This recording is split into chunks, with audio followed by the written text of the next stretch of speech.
Guys, for today's video, gusto ko lang i-share sa inyo itong isang investment na ginawa ko.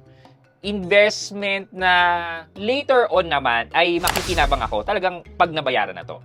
And most of you guys are already aware na balak ko talaga to. Nakailang discuss na ako sa inyo ng theories kung paano ko i-finance itong investment na to. So, pag-usapan natin ngayon ang journey namin sa pagpapakabit ng solar power system. So, samahan niyo ako, sit back, and let's discuss coming right up.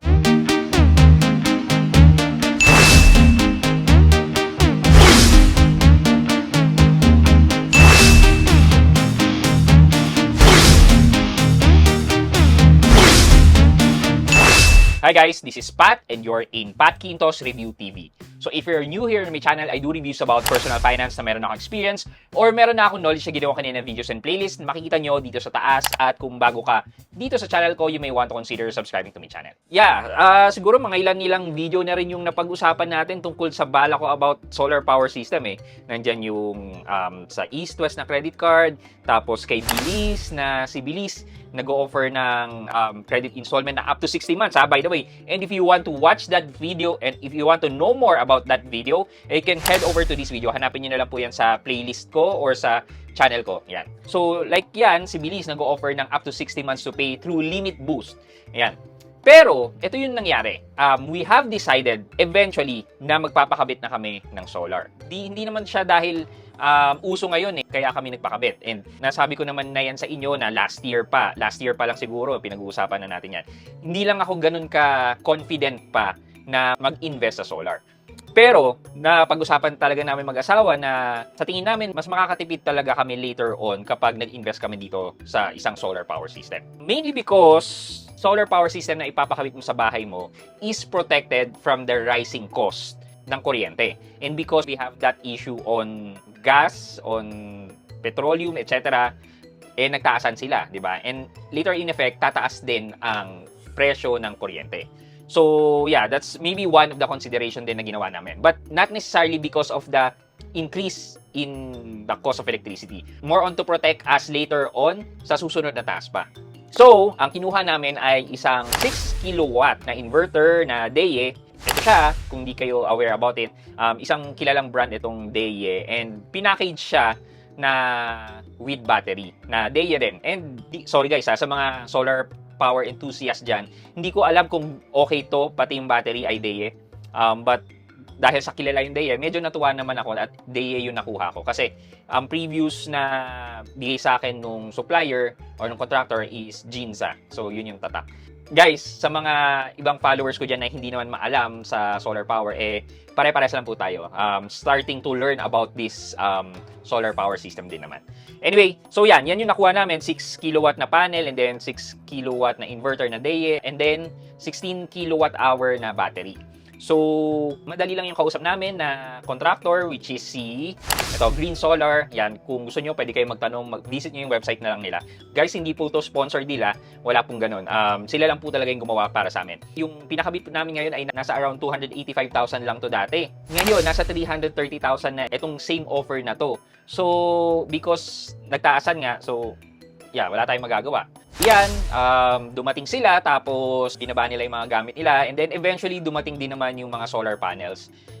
After which, nagsimula na silang umakyat sa bubong para linisin, tapos i-fix na yung paglalagyan ng mga solar panels. And then dumating na rin na kailangan na nilang iakyat yung panels. And mind you guys, ang lalaki ng panel Tapos ito palang nilagay sa amin ay 615 kilowatt na panel, kaya ganyang kalalaki.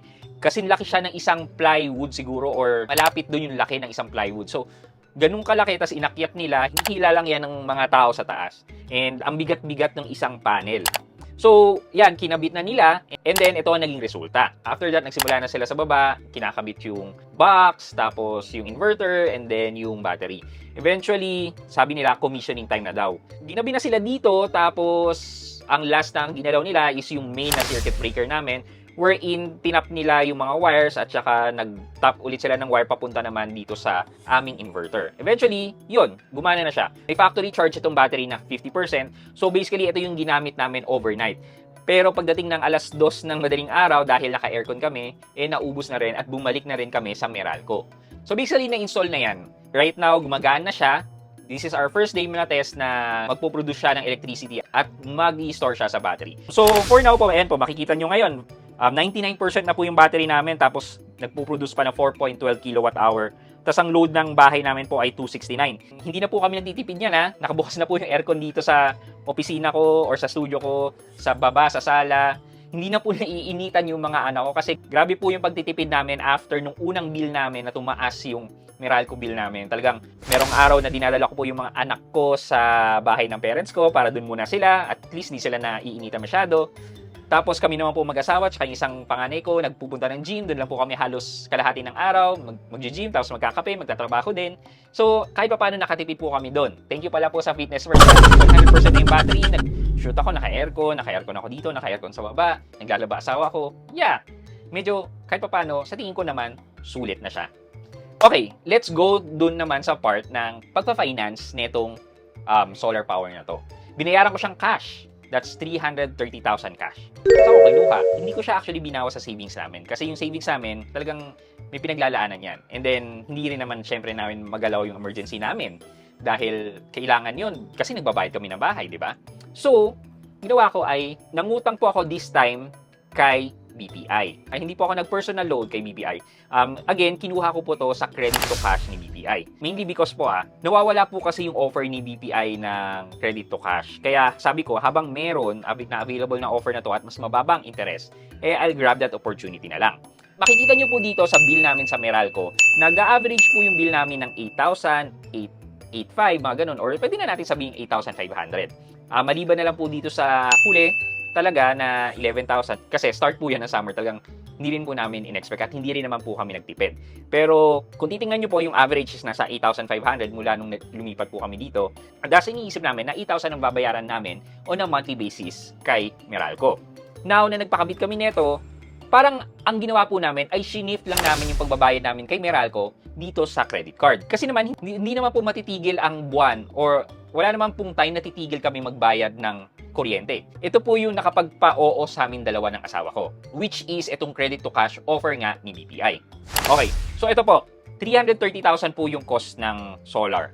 Sa 60 months to pay po dito kay BPI, 7,447 pesos lang po ang magiging monthly ko dito sa credit to cash. Kumpara mo yan sa average ko ng kuryente dito sa Meralco, which is 8,000 or 8,500. Di ba po, mas nakamura pa po kami dito sa BPI. However po, hindi po kasi natin masasabi na zero billing na po kami dito kay Meralco. Meron time po na kukuha kami ng kuryente kay Meralco. Pero as much as we can po, ililimit lang din po namin sa up to 1,000 pesos or up to 1,500 pesos yung i-consume namin kay Meralco. Para naman same lang din po na yung pagbabayad namin kay Meralco, talagang nilipat lang po namin dito kay BPI. Pagkatapos ng 5 years of payment, edi sure na po na lahat na po ng ipoproduce ng kuryente ng aming solar power ay talagang we're reaping the benefits na. Though kahit sabihin po natin dito na monthly, na 7,500 lang po ang babayaran ko at siguro around 500 lang po na bill sa Meralco. That's 8,000 na po. So, kahit pa paano, may natipid po ang 500 pesos per month, di ba? Basically, calculations and math ang nagpa-oo sa amin sa pagpapakabit ng solar power system. And very thankful ako dito sa offer nga ni BPI ng credit to cash sa credit card namin na may monthly interest rate lang na 0.59% or with an effective interest rate of 12.64% per month. So basically 0.59, pero pag wala po kasi talagang offer, nagiging 1% po yan. So medyo mabigat po yun sa bulsa talaga. Yeah, so basically yan po ang experience namin pagpapakabit ng solar power system and yung thought process namin kung paano kami napa-oo sa pagpapakabit ng solar power.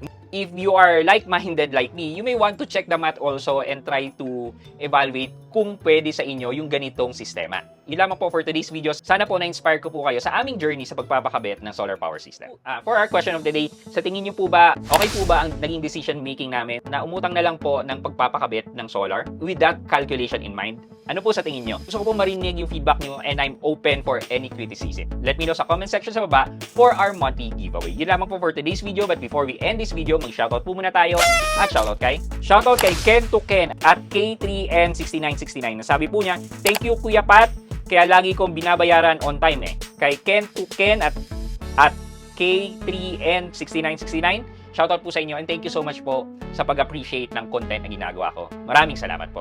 I hope you like this video, leave a thumbs up, and if not, wala nang problema dyan, but continue to support me by subscribing to my channel by clicking the subscribe button and also the bell button sa tabing subscribe para makareceive kayo ng latest notification sa lahat ng upload ko. Again guys, this is Pat Quinto and you're in Pat Quinto's Review TV.